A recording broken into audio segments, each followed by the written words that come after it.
মানুষের অন্ধকার ও ঈশ্বরের মহিমা। অহংকার মানুষকে অন্ধ করে দেয়। সে ভাবে তার শক্তিতেই সব কিছু সম্ভব। কিন্তু একটি শ্বাসও মানুষের নিজের নয়। ঈশ্বর চাইলে মুহূর্তেই সব বদলে যেতে পারে।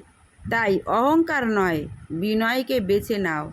ধন সম্পদ নয়, চরিত্রকে মূল্য দাও। ক্ষমতা নয়, ভালোবাসাকে বড় করো। মানুষকে সম্মান করো, কারণ সবাই ঈশ্বরের সৃষ্টি। যে ঈশ্বরকে ভয় করে সে অন্যায় করতে পারে না। যে ঈশ্বরকে ভালোবাসে সে মানুষকেও ভালোবাসে। আজ পৃথিবীতে যত শান্তি আছে তা ঈশ্বরের দয়ার ফল। তার অনুগ্রহ ছাড়া কিছুই সম্ভব নয়।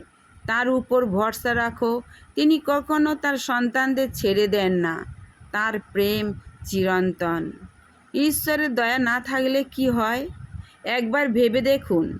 যদি ঈশ্বরের দয়া না থাকতো, প্রতিদিন কি সূর্য উঠত, বৃষ্টি কি নামতো, জীবন কি এত সুন্দর হতো? সব কিছুই তার অসীম করুণার দান। তবুও মানুষ তাকে ভুলে যায়, নিজের কৃতিত্ব নিয়েই ব্যস্ত থাকে। কিন্তু ঈশ্বর নীরবে আশীর্বাদ দিয়ে যান। তিনি অপেক্ষা করেন মানুষ কবে তার কাছে ফিরে আসবে। তার ভালোবাসার দরজা আজও খোলা। যে তার উপর বিশ্বাস করে সে কখনো একা থাকে না। সে শান্তি হৃদয়কে পূর্ণ করে। তার আলো অন্ধকার দূর করে। তার দয়াতেই পৃথিবী বেঁচে থাকে। তার নামের মহিমা চিরকাল হোক। ঈশ্বর প্রতিটি মানুষের অন্তরে একটি বিবেক দিয়েছেন। সেই বিবেক ভালো মন্দের পার্থক্য শেখায়। কিন্তু অনেকেই সেই কণ্ঠস্বরকে উপেক্ষা করে, স্বার্থের জন্য সত্যকে ভুলে যায়, অন্যায়কে নিজের লাভ মনে করে। তবুও ঈশ্বর মানুষকে সুযোগ দেন।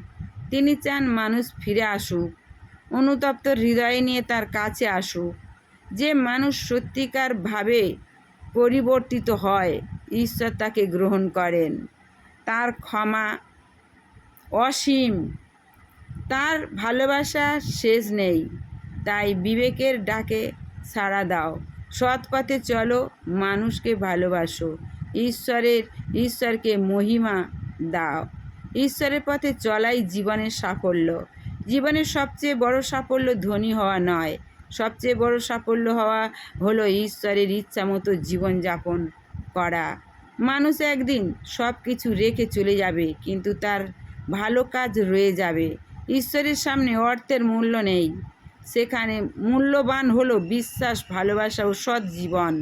তাই আজ থেকেই নিজেকে বদলাও, অন্যকে ক্ষমা করো, অসহায় মানুষের পাশে দাঁড়াও, সত্য কথা বলো, ঈশ্বরের উপর ভরসা রাখো, তার বাক্য অনুসরণ করো। তার দয়া তোমার জীবনের পথ দেখাবে, তার আশীর্বাদ তোমাকে শান্তি দেবে, আর তার প্রেম তোমাকে অনন্ত জীবনের আশায় দৃঢ় করবেন।